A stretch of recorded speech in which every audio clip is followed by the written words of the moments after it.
In this video, I am going to discuss about some introductory part of chemical kinetics chapter. 4 more videos are available for this chapter. By these all videos, you can understand the chapter very clearly. So let us start this chapter, chemical kinetics. As it is written over here that chemical kinetics helped us to understand how chemical reaction occurs. Up till now in chemistry we have understood many parts related to chemical reactions, that how chemical reactants react with each other to give products, what type of reactions are there. In 10th standard you have must learned about it. So how reactions occur, now we'll focus ourselves on this topic. Here we can see that chemical kinetics enable us to understand the feasibility of a chemical reaction. Feasibility of a chemical reaction. What does it mean? It means that whether a reaction is feasible under given conditions, क्या जो भी conditions दी गई हैं reactions के लिए, या हमारे पास जो भी फैसिलिटीज़ हैं, क्या उन फैसिलिटीज़ में उन कंडीशंस में कोई पर्टिकुलर रिएक्शन हो सकती है या नहीं, या किसी पर्टिकुलर रिएक्शन के होने में कौन कौन सी कंडीशंस रिक्वायर्ड हैं, ये हमें इससे पता चलता है. Second, it tells us about the extent to which a reaction will proceed, and it can be determined from chemical equilibrium. तो हमें ये पता चलेगा कि कोई भी रिएक्शन जो है कितनी इक्विलिब्रियम जब अचीव हुआ है तो वो रिएक्शन कितनी हो चुकी है. 70% कंप्लीट हो चुकी है, 30% कंप्लीट हो चुकी है, 50% कंप्लीट हो चुकी है. तो कितनी कंप्लीट हो गई ये हमें पता चलता है. And the last part is the speed of a reaction, that is time taken by a reaction to reach equilibrium. किसी भी रिएक्शन के होने में कितना टाइम लग रहा है, यानी कोई भी रिएक्शन इक्विलिब्रियम तक पहुंच रही है तो कितने टाइम में पहुंच रही है, ये हमें केमिकल काइनेटिक्स बताता है. तो overall if we see that what chemical kinetics tells us, it tells us about the feasibility of the reaction, it tells about the extent of the reaction, and of course it tells about the speed of a reaction. So here in this chapter mainly we'll focus ourselves on the speed of a reaction, which can be called as the rate of a chemical reaction. So our next topic is rate of a chemical reaction. Rate of a chemical reaction can be considered as analogous to the speed of a vehicle. In junior classes you must have seen formula to find out the speed of any vehicle. क्या होता था? Distance divided by time. That means given time interval में vehicle ने कितना distance cover किया, इससे हम speed को कैलकुलेट कर सकते थे. Similarly rate of a reaction is also calculated by considering change in concentration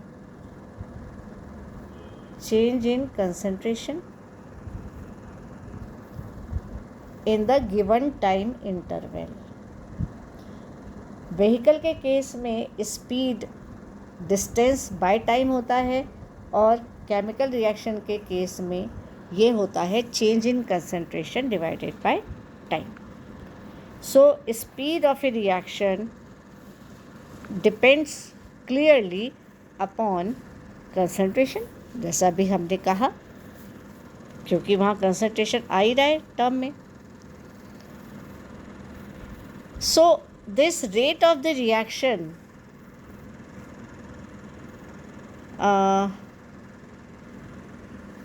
can be determined by analyzing the decrease in concentration of any of the reactant. किसी भी एक reactant, suppose we have two reactants, reaction we have A plus B gives C plus D. So rate of the reaction can be expressed by analyzing the concentration of A or concentration of B, or by analyzing concentration of both reactants A and B. By analyzing the concentration of C or D, that means by considering the concentration of the reactant and by considering the concentration of the product, rate of any reaction can be analyzed or rate of any reaction can be considered. तो first point यहाँ पर क्या लिखा है? The rate of decrease in concentration of any one of the reactant. Reactant की concentration time के साथ decrease होती है, ये हम सबको पता है. Obviously if we start with 10 mole, right, after some time these 10 moles remains 8 moles, then 6 moles or 2 moles. So there is a decrease in the concentration of reactant. The rate of the reaction, if we express with respect to reactant, then there is a decrease in the concentration of the reactant. With respect to product, it is the rate which represent with respect to concentration of the product. That means there is a increase in the concentration of product with respect to time, right? General expression. Now consider a hypothetical equation जो अभी मैंने लिखा R2P. R is reactant and P is our product. Okay, so 1 mole of reactant converted to 1 mole of product, right? Suppose initial concentration जिससे हमने start किया था वो R1 है, इसको हमने रिप्रेजेंट किया. कुछ समय के बाद this R1 concentration changes to R2, different हो जाएगा, कंज्यूम हो जाएगा. ठीक, तो हम इसको ऐसे बताते हैं. चलिए, eight T1 concentration of reactant is R1 and concentration of product is P1. When time changes from T1 to T2, the concentration of R1 changes to R2 and the concentration of product changes from P1 to P2, right? अब हमें change in concentration of reactant देखना है, change in concentration of product देखना है. कितने time interval में? During this time interval. So time interval delta T is nothing but T2 minus T1. तो T2 के समय पर रिएक्टेंट कंसंट्रेशन क्या था? R2 था. और T1 के समय रिएक्टेंट कंसंट्रेशन था R1. प्रोडक्ट कंसंट्रेशन था P2 एंड P1. ठीक है, तो delta T can be correlated with this, delta T can be correlated with this. The same thing they have shown here, right? So delta T is equals to T2 minus T1, delta R, R2 minus R1 and delta P is P2 minus P1. Here delta symbol, this is delta symbol. This delta symbol represent change. It represents change. Change in time, change in concentration. Okay? So in this way the rate of disappearance of R, ऐसा भी हमने कहा, rate of the reaction can be expressed with respect to concentration of reactant और with respect to product. तो reactant के respect में क्या हो जाएगा? rate of disappearance of reactant, and the formula is decrease in concentration of reactant in the given time interval. क्योंकि decrease हो रहा है, therefore minus sign we use, minus delta R over delta T. Hope आप समझ ही गए होंगे delta R over delta T के आगे माइनस साइन क्यों रखा? देखिए, इनिशियल कंसंट्रेशन R1 थी, फाइनल कंसंट्रेशन हो गई R2। Initial concentration R1 is greater then R2, यही हमने देखा था। एंड डेल्टा R अभी हमने क्या देखा? That is R2 minus R1। This is change in concentration of reactant. जब R1 लेस है, सॉरी R1 हायर है, R2 लेस है, तो R2 माइनस R1 क्या हो जाएगा? नेगेटिव आ जाएगा।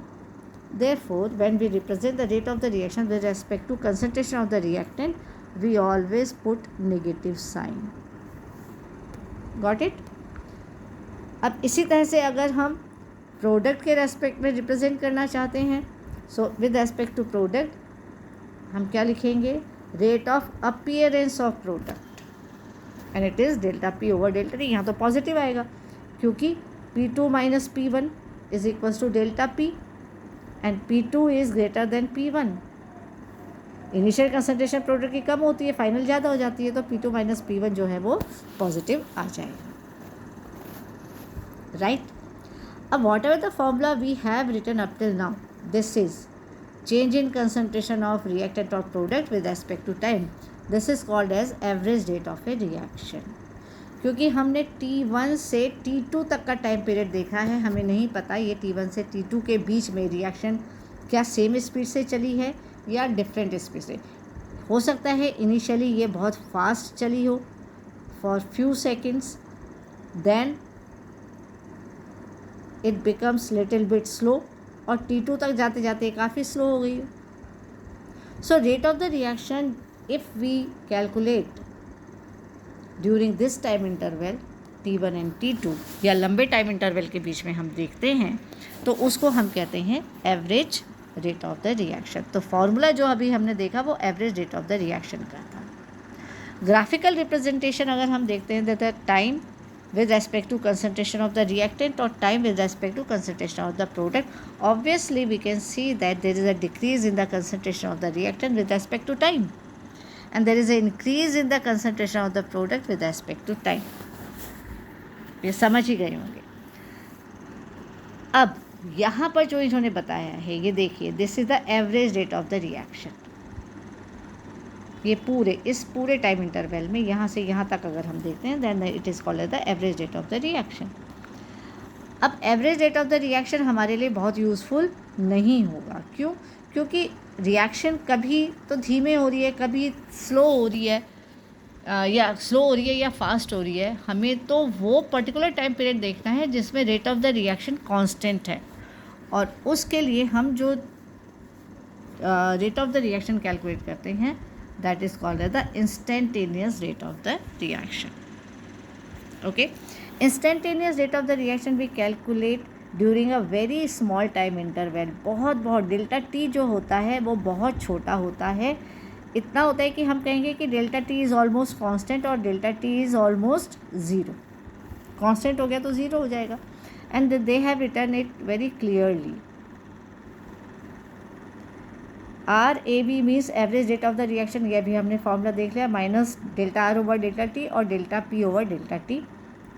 But as delta T approaches zero means बहुत ही स्मॉल टाइम इंटरवल में हम देखना चाहते हैं, बहुत स्मॉल टाइम इंटरवल में, then this R average is replace by R instantaneous means instantaneous rate of the reaction, and here delta sign replace by D. So minus dr over dt and dp over dt. So now we come to know about one more term, that is instantaneous rate of the reaction, and this is its mathematical expression. Okay, चलिए। Now if we have a reaction of this kind, mercury in liquid state when react with chlorine gas, then we get HgCl2 in solid state. If we want to represent the rate of a reaction or instantaneous rate of the reaction for this particular equation, then how we can represent it? देखिए, average rate of the reaction expression is this, क्योंकि mercury हमारा reactant है, so we put minus sign, Cl2 से पहले minus sign आया, and HgCl2 is our product, so we put plus sign. This is expression for average rate of the reaction. Okay, this is okay. Okay means rate of the reaction if we represent with respect to reactant or with respect to product, expression is same. But if our equation of this kind, where the numerical coefficients or stoichiometric coefficients of reactant and products are not same, यहाँ पर देखिए 2HI है, जबकि H2NI2 के पहले कोई भी stoichiometric coefficient नहीं है. तो यहाँ रिएक्टेंट एंड प्रोडक्ट के स्टाइक्योमेट्रिक कोफिशिएंट डिफरेंट है, जबकि हमने जो अभी इक्वेशन देखी थी ये वाली, इसमें स्टाइक्योमेट्रिक कोफिशिएंट सेम थी. तो अगर हम रिएक्टेंट के रेस्पेक्ट में रिप्रेजेंट करते हैं या प्रोडक्ट के रेस्पेक्ट में रिप्रेजेंट करते हैं rate of the reaction, it remains same. अगर स्टाइक्योमेट्रिक कोफिशिएंट डिफरेंट होते हैं तब हम इसको कैसे करते हैं, देखिए दिस इज द एक्सप्रेशन. अभी 1/2 को हम थोड़ी देर के लिए भूल जाते हैं. तो क्या आया, minus delta HI over delta T with respect to reactant, delta H2 over delta T with respect to product, delta I2 over delta T with respect to product. हो गया. अब 1/2 को देख लीजिए, 1/2 आया, दैट मीन्स जो न्यूमेरिकल कोफिशिएंट या stoichiometric coefficient था उस स्टाइक्योमेट्रिक कोफिशिएंट को हमने यहाँ पे डिवाइड कर दिया, 1/2 कर दिया. Similarly look at this equation 5Br minus, ये इक्वेशन देखिए, हर रिएक्टेंट और हर प्रोडक्ट का जो रेट एक्सप्रेशन था ये, वो उसके स्टाइक्योमेट्रिक कोफिशिएंट से डिवाइड कर दिया. बस ये हमें डिफरेंस देखना है कि अगर स्टाइक्योमेट्रिक कोफिशिएंट्स डिफरेंट होते हैं तो हम स्टाइक्योमेट्रिक कोफिशिएंट से डिवाइड कर देंगे रेट एक्सप्रेशन को रिएक्टेंट एंड प्रोडक्ट के, and in this way we get the same value of speed rate of the reaction with respect to any of reactant और प्रोडक्ट.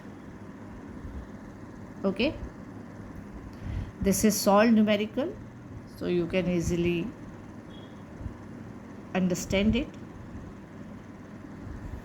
चलिए हम फर्स्ट न्यूमेरिकल देख लेते हैं. For a reaction R2P, the concentration of the reactant changes from 0.03 mole to 0.02 mole in 25 minutes. Calculate the average rate of the reaction using units of time both in minutes and seconds. तो what the values are given to us, देखिए ध्यान से पढ़िए. Reactant changes from 0.03 m to 0.02 m. That means initial concentration R1 हमें क्या दिया हुआ था, 0.03 m, and final concentration that is R2 given to us 0.02 m, and the time period that is delta T given to us is 25 minutes. यही हमें दिया हुआ है. ठीक है, अब इसको अगर हम average rate of the reaction के फॉर्मूले पे पुट करते हैं तो हम क्या करेंगे, फॉर्मूला हम सबको पता है, that is delta R over delta T. With respect to R if we calculate it then we have to put minus sign, and delta R is what, R2 minus R1, and here R2 is 0.02, R2 is R2 minus R1 upon delta T, right? So here R2 is given to us as 0.02 minus 0.03 upon 25 minutes. आगे आप calculate कर लीजिएगा. And with respect to seconds अगर हमें निकालना है, ये जो भी आंसर आएगा that comes with respect to minute, और अगर हमें विद रेस्पेक्ट टू सेकेंड करना है then in numerator we just multiply 25 by second 60, तो ये आ जाएगा हमारा विद रेस्पेक्ट टू सेकेंड। ठीक है, अब बात आती है कि यूनिट क्या होगी, है ना, क्योंकि अभी हमने क्या देखा, rate is equals to delta R over delta T. What is delta R? Concentration, right, and what is T? Time. और कंसंट्रेशन हमारी हम किस में कर रहे हैं? मोल पर लीटर, मोल पर लीटर अपॉन टाइम। ठीक है, तो रेट की इक्वेशन सॉरी यूनिट क्या हो गई? मोल पर लीटर पर टाइम। अब टाइम मिनट में है तो पर मिनट हो जाएगा, टाइम सेकंड है तो पर सेकंड हो जाएगा। Okay, second numerical, in a reaction 2A2 product, the concentration of A decreases from 0.5 mole per liter to 0.4 mole per liter in 10 minutes. Calculate the rate during this interval. वही वाली बात हो गई, delta R over delta T. R is given to us, T is given to us, right? So in this way we can do these numericals. So this is all about this first part. In second part I will start discussion from factors influencing rate of the reaction, and I will complete order of the reaction. Go through the video, and if you have any query you can ask that. Thank you.